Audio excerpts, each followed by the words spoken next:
The streak is on the line. The Sunflower Showdown is here, and what a week it is. It's a college crossover, the Sunflower Showdown.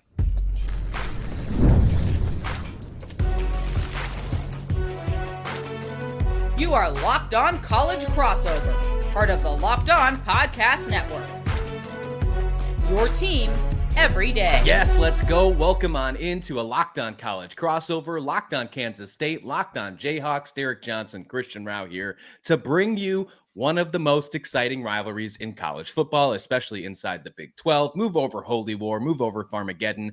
It's the Sunflower Showdown. We're going to give you some good conversation on today's show. The streak is on the line. Biggest matchups for the game, what to look forward, and probably over under on 3 on how many tortilla and pocket knife jokes we can make on this episode. Derek Johnson, welcome on in. Lots to talk about on this episode. Before we do so, though, today's episode is brought to you by FanDuel. Right now, new customers can bet just $5, and if that bet wins, you'll get $300 in bonus bets to use across the app. Download the app today. Derek Johnson, my first question for you is, where were you in 2008 when the Jayhawks actually won a game against Kansas State? Oh gosh, that's a wonderful question. What would I have been doing? I might have been like a freshman in high school or something like that. I'm trying to think how the ages line up. Yeah, certainly I wasn't there. Certainly I wasn't there when Jake Sharp was going for a handful of touchdowns or just under a handful of touchdowns in that game. It's been too long. It's been too long. Let's just put it that way. Yeah, I was starting my junior year of high school. You know, I graduated in 2010, so it would have been working my way into my junior year of high school is the last time that game happened. And you're right, it's been a long time. But I'm going to be honest with you, the last couple of years, it's felt like this could really be finally over. Of course, 2023, this game was super close, 31-27. Last year in Manhattan, another 29-27 victory for Kansas State. It's been really close the last few seasons, and the way Kansas State's season started off, disappointing year, the way Kansas started off a really hot part of the year, they've both regressed back to the means of where we thought they might be in the expectation points. How are you feeling overall about this game in Lawrence this coming week? It's interesting because it does feel like you said, the last 2 years they could have won this matchup. And Yeah. The one way to look at that is like they still can't get over the hump. Like there's something there that is some sort of block. Like, are they going to be able to do it? The flip side to it is like, okay, it feels like things are lining up. This is the one. You got a new stadium. You've gotten close the last 2 years. This is the worst record K-State's had coming into one of these games. Jalen Daniels' final go around against Kansas State. Like, you have to get it done. And then that's just kind of what it feels like to me. It's like, you have to get this done. Lance Leipold's 0-5 right now against his rivals. 0-4 against K-State, 0-1 against Missouri. You have to win this game. How much, let's just throw the elephant out of the bag real quick. How much of the whole things happening with the athletic director, with Lance Leipold, and all the things with what went down with Texas Tech last week, how much of that is the distraction moving into the Sunflower Showdown? Should we finally forget that, or is it something that's going to linger this week? Yeah, I'm moving past it. And honestly, like, it's something where, like, I think having the bye week is probably good for that, right? Like, could it have been something where Lance Leipold is still in the back of his mind? Like, maybe it makes you a little cranky going into that week. What's going on? And you got fined as part of it too. Like, yes, that's entirely possible. The fact that all that stuff happened during the bye week, I think you're allowed this week just to, okay, we're moving past that. Like, we're focusing on this. This is the important thing here. And I will say, like, I think that's a dangerous spot to be in. I'd be curious to think or hear from your side of things, because you think about it from the perspective of, like, how often does the team that has won 16 straight in a series get to play the chip on their shoulder card from the standpoint of, hey, we're actually the betting underdog, and we're in a situation where we have the worst record, and, like, this is a game, like, I don't know. I guess the fact of what I keep saying of, like, Kansas, this is a must-win game for them as far as the program and Lance Leipold and Jalen Daniels and, like, I don't know, just like all these things they want to do and want to accomplish. This is a must-win game against your rival, and that is a horrible place to be, that you're in a must-win game against a team who's beaten you 16 straight times. Yeah, I'm not going to lie to you, Derek. I haven't felt good about any single game so far this season for Kansas State. I mean, the TCU win was fun. The defense stepped up a little bit. I know we're going to talk about that in a little while. The UCF game was fun. Dylan Edwards was something that really stepped up. But, of course, we're going to talk about him in a little while because we don't know his availability.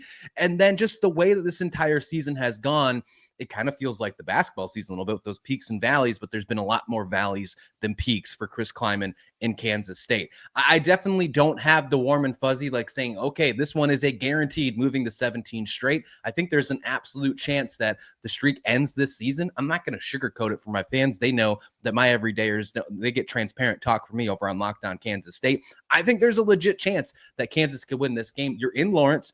You're in the new booth, if you will, in quotations, and there's that chip on their shoulder, whether it's a thrown pocket knife on the ground, whether it's a tortilla, I don't care. There's definitely some sort of chip on their shoulder heading into it. And I told you the over-under was going to be 3. I think we already hit 3, so we did that.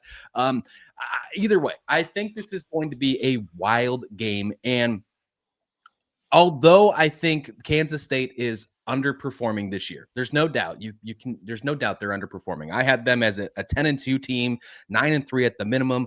There's no way they can actually get to that mark now. The best they can get to is 8-4, which would be the exact same record they had last year. They could be better in the Big 12. They could go 7-2 if they run the table. But that's a really tough task to do, especially when that task starts in Lawrence against the Kansas Jayhawks. And they've been really good at home this year. Yeah, I mean, you have the new booth, and obviously you lose the Cincinnati game, but turns out Cincinnati's actually like a pretty good team, and you've been able to kind of blow out, the rest of your opponents from there at home. I don't know, maybe there's some sense of like, you cleansed the room, so to speak, by getting this new. I know it's still the same like area and same field, and still part of the stadium is still the old stadium, but maybe this is what you need to kind of get that boost that gets you over the hump. It definitely, there is a little bit of a feeling if it's like, almost like, if not now, then when. And so that is a little unfortunate that like, it does feel like Kansas State, even though the 3-4 record is playing much better football right now. Like you go back to the TCU game and you look at them being 2-1 over their last 3 games. It feels like they're starting to play better football. And that's kind of a question that I think you could flip on its head to Kansas. It's like, are they playing their best football right now? It's like, I don't know. They might have been playing their best football in the first 3-4 weeks of the season. Like right now, you're coming off your biggest loss of the season to Texas Tech. You're coming off barely beating UCF before that. You're coming off another loss to Cincinnati. So I think that's a little bit of a worry too, that it feels like K-State is at the very least, even though the records are kind of right there with each other and KU is a game up, it feels like K-State's trending with an up arrow, and with Kansas, it might be more kind of plateauing at this point. I got to ask you this question. Let's pretend that we're SEC fans for a minute. Let's play hypotheticals. If you had to put yourself in the position right now, if Kansas State wins this game and moves to 17 in a row, does that put Lance Leipold on the hot seat? And then on the flip side, if Kansas wins this game, do you think it makes Chris Klieman a potential hot seat candidate? So I'll start there with the Leipold one. I don't think it puts him on the hot seat. I mean, there's always going to be a faction of the fan base. This is any fan base now in college football, especially with the access to, message boards and social media and stuff. And in a way, for some people, I don't even know if some people like post things or things that they actually believe. Sometimes it's just a way of like releasing anger, and you can kind of understand that in a certain way. But I think that realistically, no, I think that like, it's a little disappointing that if you lose this game, it would put you in a very difficult position to make a bowl game, I think. Yeah. And so it would be the compounding effect of losing again to your rival. And that like, what if you do end up 5-7 again? I don't think it would be hot seat just yet. Like let's consider this was Travis Goff's first coach at Kansas. Like he's going to have a good relationship there. And like, he still has raised the floor in a very high level for this Kansas program, but it certainly makes it a more like, there would be pressure to perform in 2026 to where I guess if you go 5-7 this year after 5-7 last year, and then let's say you go 4-8 next year when it could be a rebuilding year after you lose some other players, then at that point you are in the hot seat, right? So I guess it's the first step to getting to that point, but I don't think we're close to that being the case. Now I am curious, like I don't cover Kansas State every day, so like I don't know it as well with Klieman, but it does feel like, at least from my perspective, from the outside looking in, there certainly are some fans that have been chirping about like what's going on with the coaching. And to me, this kind of comes down to this. Like you look at the program that Lance Leipold took over, much different than the program Chris Klieman took over. Definitely. Or again, if we're talking the arrow actually is up on the program for Lance Leipold from where it was when he took over.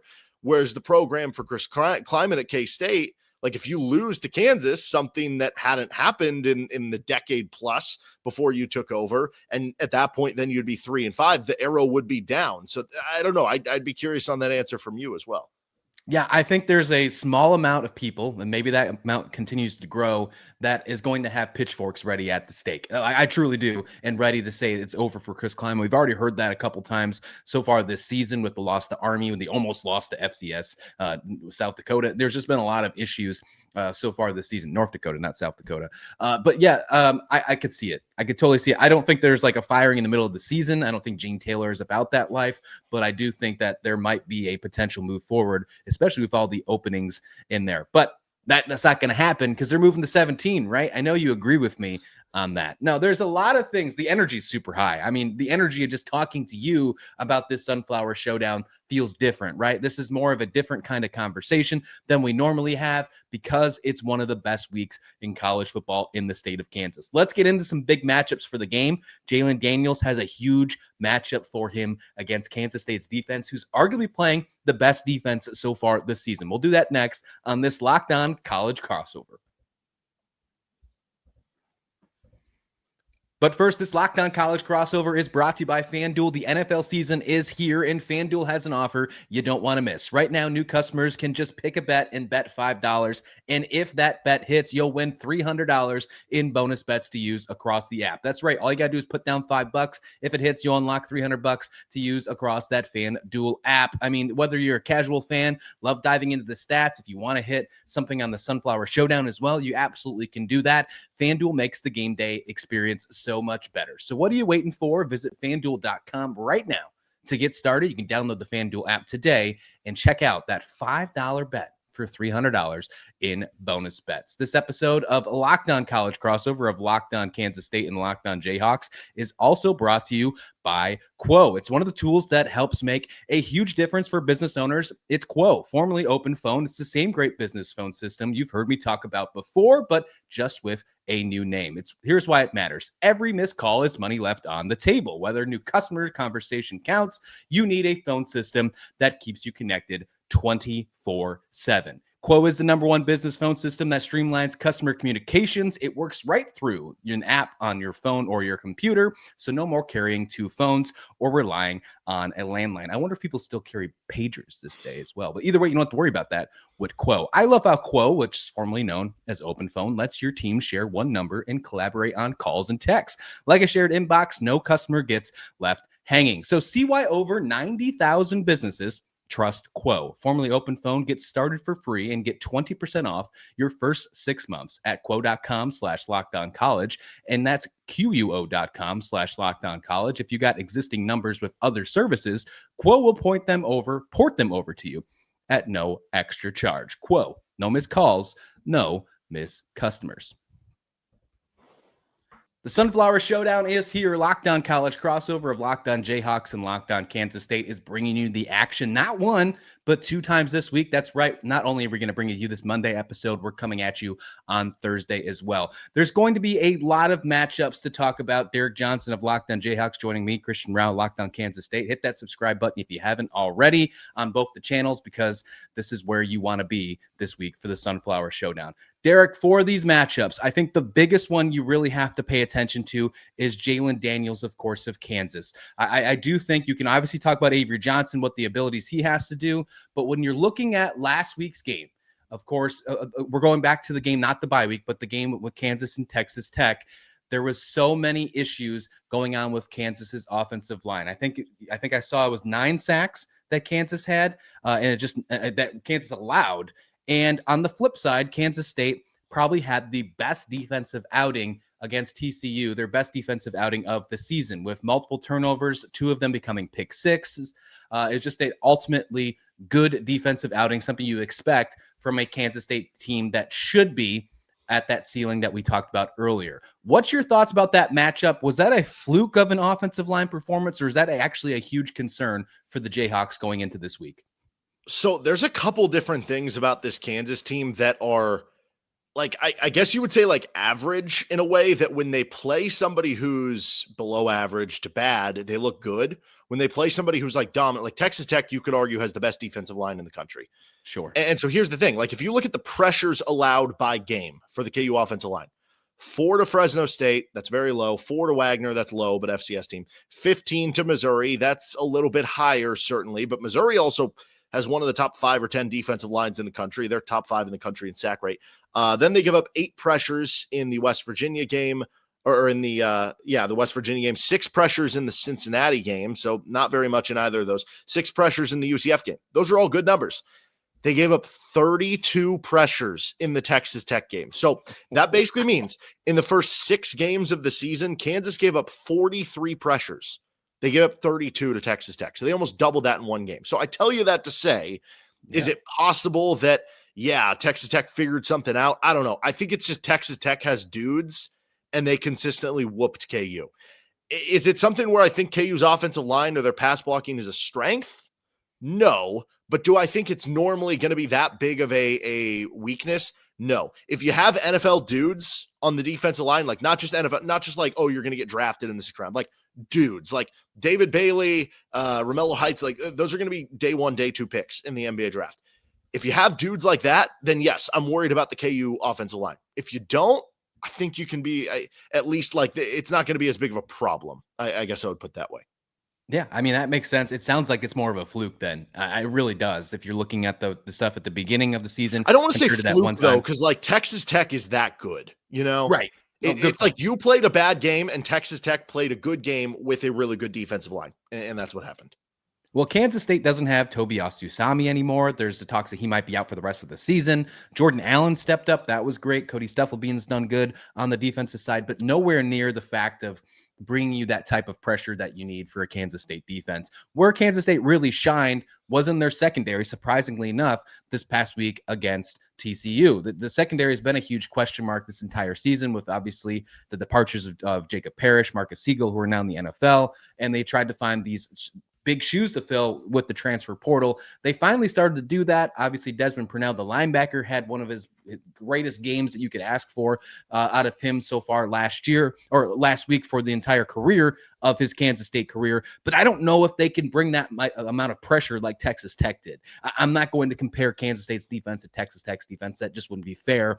But that's what I'm wondering. Now, when you go to what Kansas State has really done well on over the last couple weeks, and that's creating turnovers. Where does that put your mind with Jalen Daniels? Because turnovers sometimes have been an issue for him. Yeah, he had an interception and a fumble against K-State, with that fumble certainly being I don't know, like obviously there had to be the field goal made after that, or gosh, was the fumble before the field goal? I can't even remember at this point. But like, yeah, the turnovers have been an issue at times for Jalen. Honestly, this year though, he's done a good job at holding on to the football. So yeah, that'll be kind of the big key. And one thing that I do find interesting is you think about, Kansas State kind of playing this 3 down lineman, like whether it's a 3-2-6 at times or 3-3-5 stack. Kansas had actually okay success against like Iowa State, who runs that. They had good success offensively. The defense didn't, against Cincinnati, who runs that same thing. So I think that'll be insane. The other thing I'm looking at there too is like early downs. So Kansas State is 86th in the country in early downs EPA per play defensively. Kansas is 16th offensively in early downs EPA per play. So I wonder if going back to like, the idea, the advantages of playing those 3 down linemen and having a bunch of extra DBs and linebackers, you can do a lot of funky stuff on the defense and try to disguise certain coverages. And that could be where, going back to the turnovers, Jalen Daniels gets fooled and throws an interception. Maybe the counter for Kansas is going back to the early downs. They just say, you know what, we're going to let it rip on first down. Like we're going to try screw getting to 3rd and long where they can dial something up. Let's just let it rip on first down, because they've struggled a bit with that defensively, and we've had a good year so far in that area. That'll be interesting to me. Yeah, I think that would be a huge success if they could find a way to do that. I think that definitely would win in the Jayhawks' favor for sure, because you're right. There have been some issues on this defense all year long. One of the biggest gripes that I've had is that they have seen gas multiple times. The defense can't get off the field. When you're trying to say, let's rip it on first down, that would be the complete opposite. You'd be trying to make big plays and get off the field as fast as you can if you're the Kansas offense.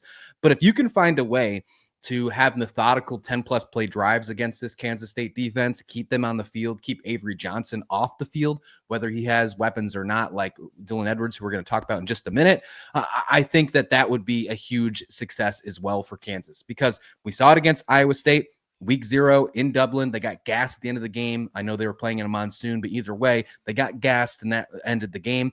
Against Army was an easy way as well. They got absolutely gassed by the Service Academy, and they wound up losing that football game because Army, I think, had 80-something plays of offense. They just could not get that defense off the field. This is going to be exciting to me. Jalen Daniels versus this defense, I think, is going to be super exciting, because although I think Jalen Daniels has had a better season this year, defense is slowly getting better, and I think they're getting better at the right time. They're not the greatest Kansas State defense that we've seen under Chris Klieman by any stretch of the imagination, but it sounds like they're getting better at the right time with this deep stretch, one of the toughest stretches in their schedule, of course, starting with the Sunflower Showdown in Lawrence. There's still a lot to talk about, so much that we're going to have 2 episodes here. As we mentioned, we're going to have one coming to you on Thursday. But before we do so, Derek and I, we got to talk about what to look forward to this week. There's plenty of storylines to get you ready for the Sunflower Showdown on Saturday. We'll do that next, right here on this Locked On College crossover of Locked On Jayhawks and Locked On Kansas State.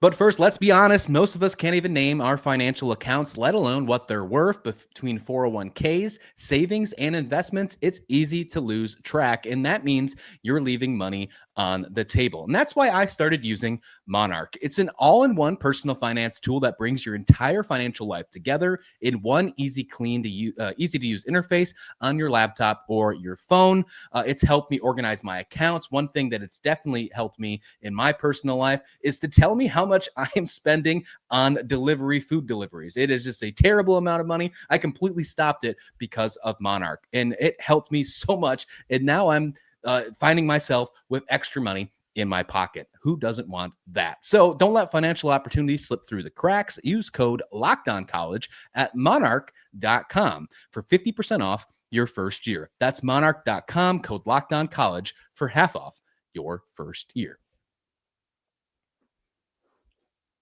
Plenty of stories to talk about with the Sunflower Showdown coming up on Saturday. Kansas versus Kansas State. Will the streak continue? Will it go from 16 to 17 or 16 to 0? That's the biggest story for sure. But I think one of the other bigger narratives that we need to discuss here, and we're going to switch to the Kansas State side here, Derek, it's Dylan Edwards. We do not know what we're going to get, or if we're going to get at all Dylan Edwards. He was out for the game against after potentially playing. He had a great a couple weeks prior against USF, excuse me. No, I said it right the first time, UCF. And, don't say that the wrong way when you're doing a crossover with Mike Gittins either. Don't do that one. But either way, this is what I think about Dylan Edwards. This is my thought process, and I'm going to let what do you think about it as well. When he is your number one running back, we've seen it happen twice so far, against Rutgers in the bowl game and against USF. He is insane. He is a difference maker. He's dynamic. He makes Kansas State's offense go at the engine it's supposed to. It's insane. RPMs are off the roof. However, when he's either not 100% or he's not there at all, every week except last week, Kansas State has struggled offensively. Enter Joe Jackson. Joe Jackson had his first 100-yard career rushing game last week against TCU. He finally started to step up to be that running back that we were all hoping he could be in tandem with Dylan Edwards. He had to take the entire load last week against TCU. It worked out for him. I don't know if that can happen again against Kansas. We're not talking about DJ Giddens anymore. We're not talking about Devin Neal anymore. We're talking about Joe Jackson, potentially Dylan Edwards. If he's not available to go, how exciting does that make you feel as a Kansas defender, not having to worry about a dynamic player like him? Well, I think it's huge from a standpoint, like just look at it statistically from a standpoint of Kansas State has not been like the best over the course of this season, right? Like you said, like last week, it was better, I guess 2 weeks ago for that game against TCU. At just like plodding along, it's been more like explosive runs, which is Dylan Edwards' game to a T. So like Kansas State's offense, they get stuffed on runs at a 92nd percentile nationally. That's not a good, that means they're getting a lot of their runs stuffed. KU's defense is at 63rd percentile. So they're like above average at it. Like that has been, the defense has had its ups and downs. That's been something they've been pretty good at, is getting the occasional TFL against the run. But where Kansas State might have a lot of 0-1, -2-yard losses, they're 85th percentile in explosive runs. And that's two things. That's Avery Johnson for one, but it's also Dylan Edwards, right? Yep. And so if Dylan Edwards can't go, that is a huge miss in the explosive run category. And we've seen Kansas spurned by some big explosive runs so far this season, especially like toward the end of the first half. That's kind of cost them points there. So I think it's a gigantic, I guess, decision, or I don't know how to put it, like game time decision, what's going to happen with Dylan Edwards, because when you look at what Kansas State has done well running the ball, when you look at what Kansas has struggled with or done well against running the ball, like it's going to be important for Kansas State to find some explosives in the running game, and that's your best opportunity to do so. Yeah, as of this recording, we haven't heard anything about Dylan Edwards. We'll hear more Monday afternoon from Chris Klieman when he speaks with the media. I'm sure it'll be one of the first questions that come out of the media's mouth. What is the status of Dylan Edwards? You're right. I think that if you take him out of the picture, you lose a lot of explosiveness. I mean, Jace Brown, you can only put him in the backfield so many times. He did have a surprise run earlier in the season. And then, of course, Avery Johnson. The coaching staff has been on and off with them, whether they want him to run the ball or not run the ball. When this has got to be a week he runs it, though, right? I mean, there's got to be a level of, like, it's a rivalry game. Like, you let him go for 20 carries if he needs 20 carries. You right? let him ride. Yeah, there's a crazy stat that if he has more than 10 carries a game, they're 8-3, I think the record is. And if he has more than 14 carries per game, they haven't lost a game with Avery Johnson at quarterback. So you got to let that ride if it's a rivalry game, 100%. I'm with you. I'm with you on that one. I mean, the Cincinnati-Kansas game was an absolute track meet. If Dylan Edwards is in there, I think we could have another one of those track meets on Saturday. What's the biggest storyline that Jayhawk fans have to be paying attention to? And, of course, if you're a Kansas State fan, want to worry about the enemy. Well, I think coming off the bye week for both of these teams, that obviously KU fans were hoping that when they saw the bye week, oh, maybe K-State wouldn't be coming off the bye. But now both get a bye. Now, Lance Leipold since 2022, which is really since he's started getting it rolling. The first year was kind of year zero. You joined after the spring game, but 6-1 since 2022 against the spread off the bye, 6-1 overall off the bye since 2022. Impressive. So he's been very good coming off the bye so far in his time as the head coach at Kansas. And, how does that transfer over? And the flip side to it is obviously Kansas State's coming off the bye. I know, we were talking before, and Chris Klieman doesn't have as stellar of a record coming off a bye. But the one thing that I constantly think of, and I think this back to this with the Cincinnati game. Cincinnati was coming off a bye coming into the Kansas game. And I can't help but think, with all the bells and whistles that Kansas shows, right? They run all these formations and motions and player personnel packages on offense. They run all these different defensive formations where is it 3 down? Is it 3 defensive tackles? Is it 2 defensive ends? Is it 5 down? Is it 4 down? They run a lot of multiple things on both sides of the football. I can't help but think that the bye week for the opposing team is super beneficial against Kansas from the standpoint of helping them just scout and figure out all the different crazy bells and whistles they have. Yeah, I'm with you. No, Chris Klieman's done good so far this year with the bye week, and of course there's 3 of them this year because he's week 0. But here's where my concern pops in when it comes to this. Of course, you lost to Arizona, that non-conference game. Then you went into the bye week. And I think that they had to adjust for desperation before they got to UCF. And that's why that bye week was so important. They had to find their identity. They had to find energy, all of that stuff. Now you're going off probably your most impressive win against TCU heading into the bye. You don't need to worry about energy. I don't think you should have to worry about energy when you're about to play the Sunflower Showdown. But are they going to be, dare I say, a little bit complacent? Maybe are they going to be with their heads in the clouds a little bit because they're going into the bye week as a win? That's a different thing. And maybe Chris Klieman, because of his record, going into a bye week and then playing in a football game hasn't been very good. That's what concerns me right now. Desperation was the first bye week. Now it's okay. The streak's on the line, but is it really desperation for Chris Klieman? I don't think so. That's my biggest concern for heading into this week. There's plenty to be excited about. We just scratched the surface, Derek. There is plenty to talk about. We're going to wait to see what the coaches talk about, what the players discuss, and then we're going to meet again, I think, on Thursday and have another conversation, you and I. Derek, where can everyone find you on Locked On Jayhawks? Yep, Locked On Jayhawks, YouTube, anywhere you get your podcasts, and you can give us a follow at LO_Jayhawks for the Twitter account there. Gotta love it. And Locked On Kansas State, same places as well. Just make sure you add that state in the search column so you don't have to find the tortillas. I wouldn't hate it if you don't, if you just leave out the state, give me a few extra views. It's not the worst. Of course he wouldn't. Yeah. Well, I appreciate you making this Locked On College crossover, whether it's either Locked On Jayhawks or Locked On Kansas State. Your first listen today. For your second listen, go check out Locked On Big 12. Drake Toll breaks down the most exciting conference in college sports, especially when the Sunflower Showdown is this week. Rivalries, championship games, and everything in between. Find Locked On Big 12 on YouTube or wherever you listen to your podcast, part of the Locked On Podcast Network. Please like the video, please subscribe, and we'll see you back here next time on this Locked On College crossover.